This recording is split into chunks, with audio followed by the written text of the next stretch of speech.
The Interstellar Medical Accord had held, without a single confirmed violation, for over a century a rare point of genuine consensus among powers that agreed on almost nothing else, built on a simple premise every signatory had accepted for its own protection as much as anyone else's: hospital vessels and evacuation convoys operating under Accord markings would not be fired upon, regardless of whose flag they carried or whose war happened to be nearby. Captain Raskondu of the Corvani raiders had never signed the Accord, and had spent the better part of his career treating that fact as an advantage rather than a liability. The convoy he watched assemble on his tactical display consisted of 6 vessels, 4 transport ships carrying just under 9,000 evacuated civilians from the war-damaged colony of New Holloway, a light escort corvette wholly inadequate for genuine defense, and a single vessel at the formation center, marked in the universally recognized red and white cross pattern of Accord-protected medical craft, designated UES Solace. A medical ship at the center, civilian transports around it, 1 token escort, Andu told his boarding crew. Whoever organized this convoy is relying entirely on the Accord to keep it safe. We don't recognize the Accord. 9,000 evacuated colonists is a considerable ransom value, and the med ship itself will carry supplies and equipment worth more than the transports combined. Standard raid protocol. Disable the escort first, then the transports. Leave the med ship for last, it won't resist, and will want its medical stores intact. His assessment was, in its broad strokes, accurate about almost everything except the one detail that would ultimately matter most.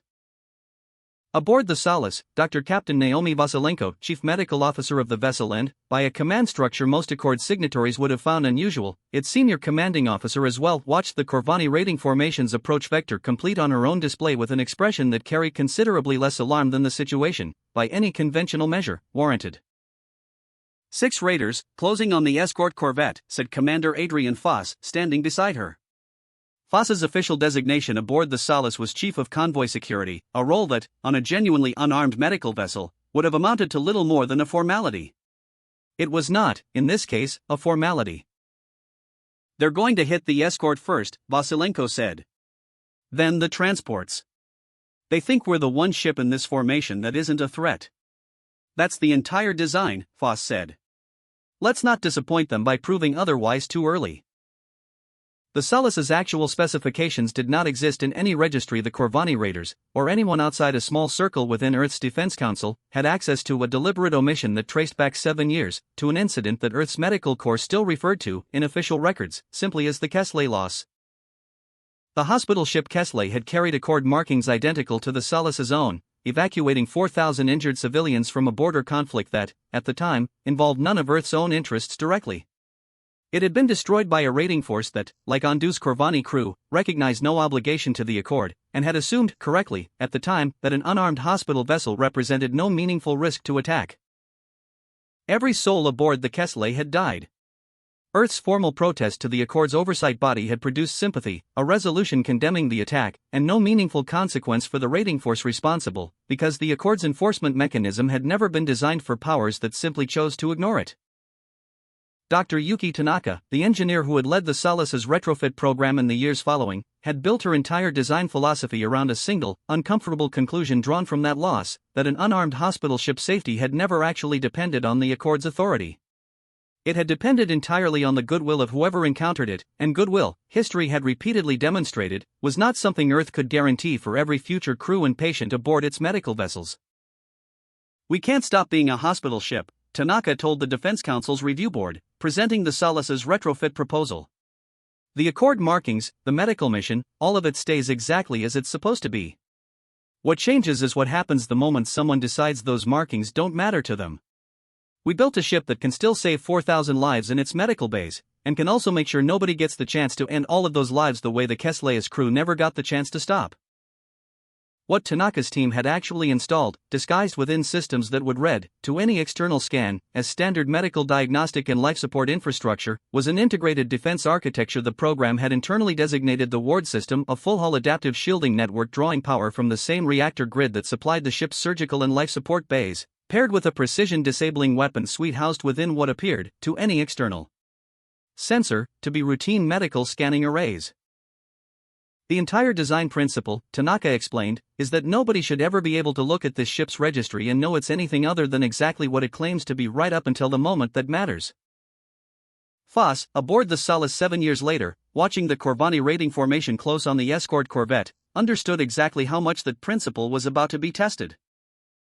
The Corvani raiders opened their attack precisely as Andu had planned, a coordinated strike against the escort corvette, 6 raiding vessels overwhelming the single lightly armed ship within minutes, disabling its propulsion and weapon systems before its crew could mount any meaningful resistance.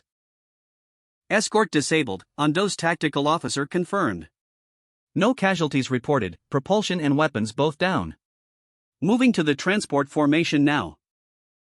What the raiders had not accounted for was that the Solace, positioned at the convoy's center precisely because Tanaka's design had anticipated exactly this kind of engagement, had spent the entire escort exchange quietly extending its adaptive shielding field outward, not merely around its own hull, but across the 4 civilian transport vessels clustered nearest to it, a capability Tanaka's team had specifically engineered for scenarios where the Solace's protective role needed to extend beyond its own crew and patience.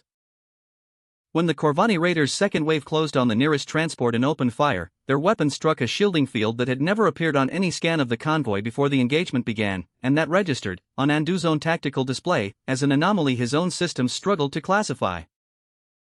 Report, Andu said, watching his lead raider's weapons fire dissipate harmlessly against a field surrounding a transport ship his own intelligence had assessed as entirely unshielded. Unknown shielding technology, sir. It's originating from the medical vessel. It's extending the field across the transports.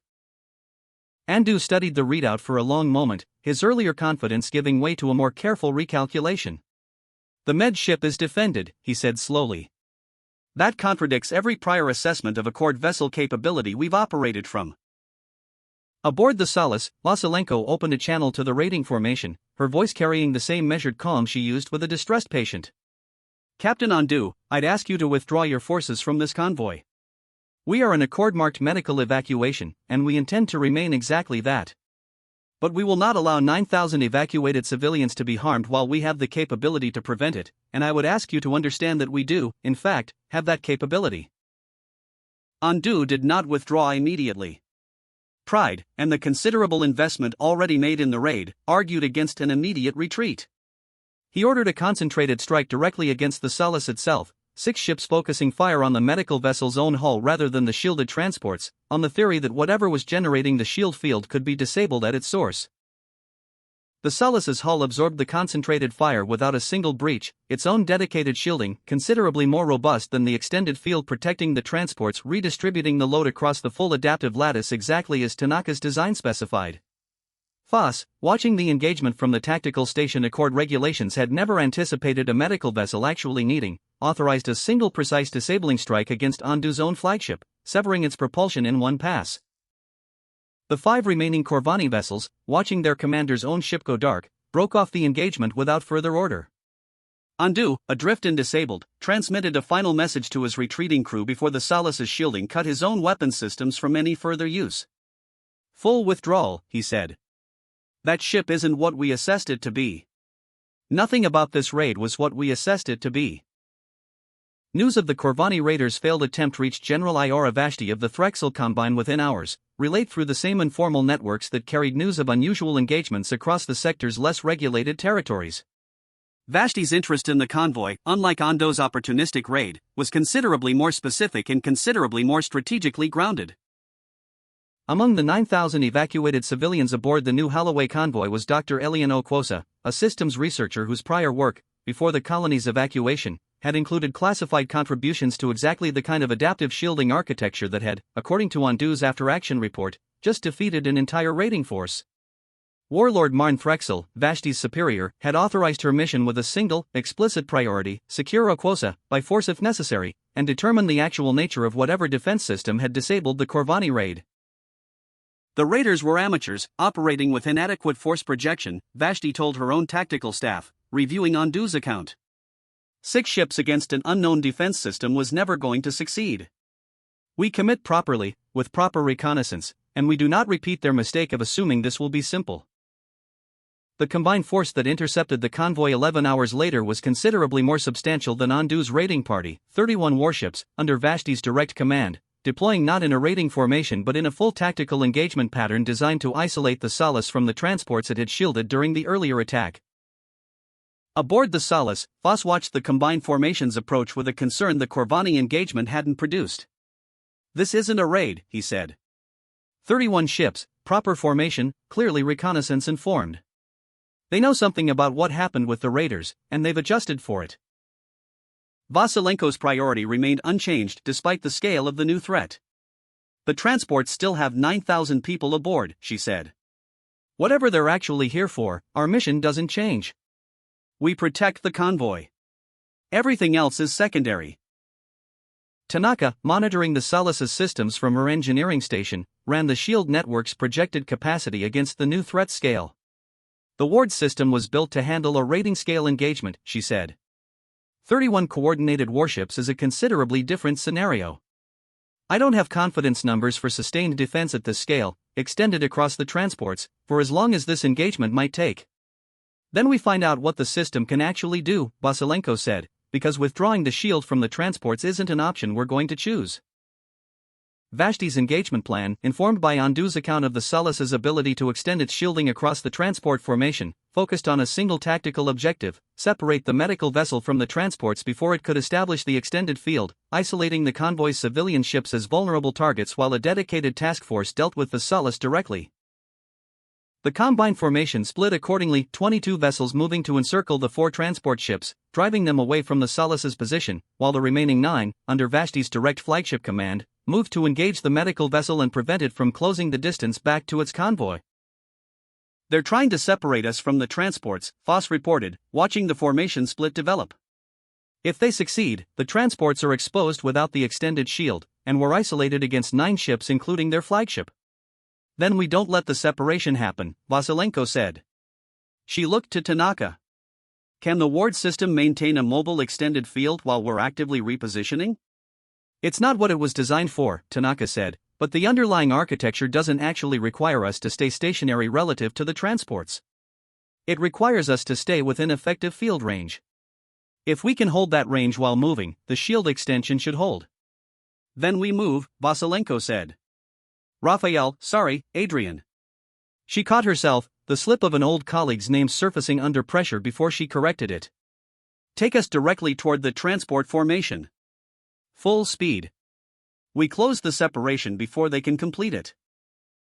The Solace accelerated toward the transport formation at a velocity considerably beyond what its outward classification as a medical vessel suggested it should be capable of, another piece of Tanaka's retrofit that had never appeared in any external registry, closing the gap Vashti's formation had been counting on before the encirclement could fully separate the convoy. Vashti's 9-ship flagship group intercepted the Solace directly in its path, opening fire in a coordinated effort to halt its advance before it could rejoin the transports. The Solace's dedicated hull shielding absorbed the engagement while Voss, working the tactical station with a precision born of exactly the training scenario Tanaka's program had spent years preparing for, delivered a sequence of disabling strikes against the flagship group's propulsion systems, clearing a path through the blockade without a single confirmed casualty on either side. "They're not stopping," Vashti's own tactical officer reported, watching 4 of the 9 flagship group vessels go dark in rapid succession. "The medical ship isn't just defended. It's outmaneuvering us." Vashti, watching her carefully planned isolation strategy collapse in real time, made the decision that would define the engagement's climax. "Full commitment," she ordered. "All 31 vessels, converge on the medical ship directly. If precision engagement isn't working, we overwhelm it with everything we have." Vashti's full commitment order brought all 31 remaining combined vessels, the flagship group's survivors alongside the 22 ships that had been attempting to encircle the transports, into a single converging assault against the Solace's position, the largest coordinated engagement Tanaka's Ward system had ever faced, at a scale considerably beyond even the theoretical worst-case modeling her retrofit program had run. "Full convergence, all 31, Voss reported, watching the formation close from every remaining vector. "This is beyond anything we tested for." Vasilenko did not hesitate. "Yuki, full Ward system authorization. Everything the Solace has." Tanaka's answer was the activation of a capability the retrofit program had built but never before deployed at full-scale outside control testing, a complete inversion of the shielding lattice's absorption architecture, converting the Solace's considerable defensive capacity into a single coordinated disabling field, projected outward across the entire converging formation simultaneously rather than the ship's own hull alone, a capability designed, from its earliest conception, for exactly The scenario Tanaka had once described to the Defense Council Review Board as the worst version of what happened to the Kesle, except this time we're the ship that gets to answer differently. The field activated as the Combine formation closed to point-blank engagement range, absorbing the convergent bombardment for the 11 seconds Tanaka's models projected as the network's outer safety margin before inverting the accumulated load into a distributed disabling pulse across all 31 vessels simultaneously. The result was, in the account later compiled by Neutral Accord observers who reviewed the engagement's full sensor data, unlike anything previously recorded from a vessel operating under medical designation, 29 of the 31 Combine ships lost propulsion and weapons systems simultaneously, disabled by a return signature calibrated with the same precision Tanaka's medical scanning technology had always been designed to achieve, applied for the first time to a different purpose. Entirely.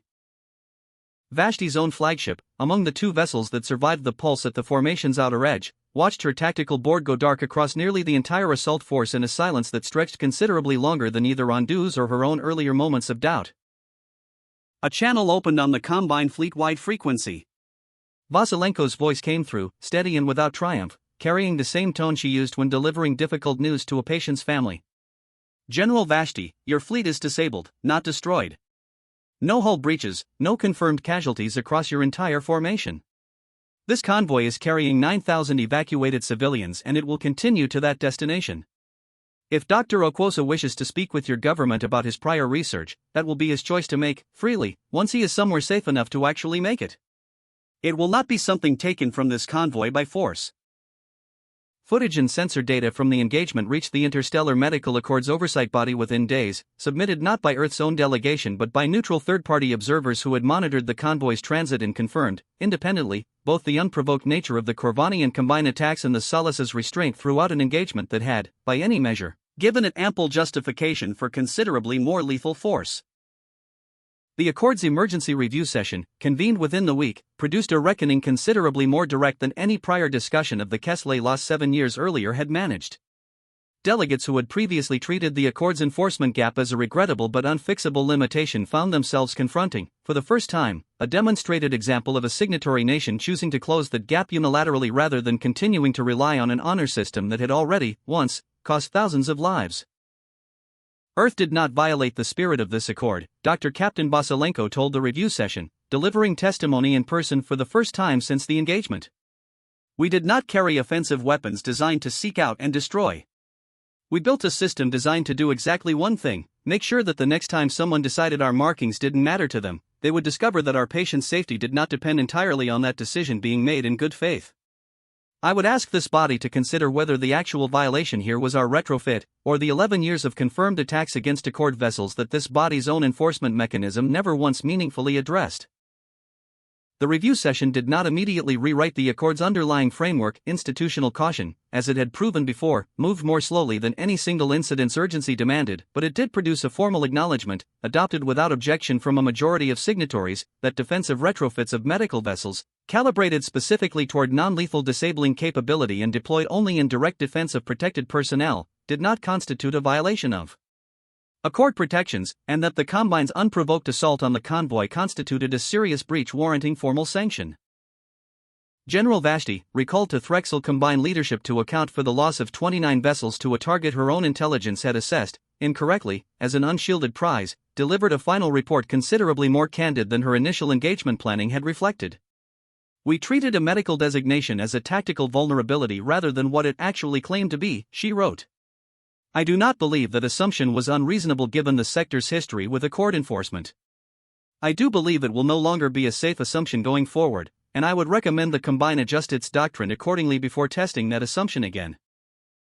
The new Holloway convoy reached its resettlement destination 9 days after the engagement, its 9,000 evacuated civilians disembarking to a relief effort that had, in the days following the Combine's failed assault, drawn considerably more attention and support than the original evacuation had managed to attract on its own. Dr. Elian Okwuosa, given the choice Vasilenko had insisted the engagement's outcome guarantee him, declined any further contact with Threxil Combine representatives and resumed his research, some months later, under an entirely different and considerably more willing sponsorship. 3 weeks after the engagement, Dr. Yuki Tanaka walked through the Solace's engineering deck, running a final diagnostic on the ward system's shielding lattice, the disabling pulse's aftermath still visible in the diagnostic logs as a set of numbers considerably closer to the network's theoretical failure point than she had allowed herself to fully acknowledge during the engagement itself. Commander Foss found her there. Closer than the model said, he asked. Closer than I told the captain in the moment, Tanaka admitted. Not close enough that the decision was wrong. Close enough that I want another year of testing before we're this far past the safety margin again on purpose. Would telling her in the moment have changed anything? No, Tanaka said. She'd have held the field anyway. 9,000 people were still aboard those transports. She closed the diagnostic. I just wanted someone else to know how close it actually was. Dr. Captain Vasilenko, making her final rounds through the Solace's recovery ward before the convoy's civilians completed disembarkation, stopped at the observation window overlooking the ship's exterior hull, still bearing the same red and white Accord markings it had carried through the entire engagement, undamaged and unchanged by anything that had happened beneath them. We didn't stop being what we're supposed to be, she said quietly, to no one in particular, to protect what we're supposed to protect. That was the entire point of building it this way. In a small records office within the Interstellar Medical Accord Zone Oversight Archive, a junior compliance officer updated the Solace's registry entry, finding an existing classification that had, for 7 years, described the vessel simply as standard Accord-compliant medical transport, unarmed.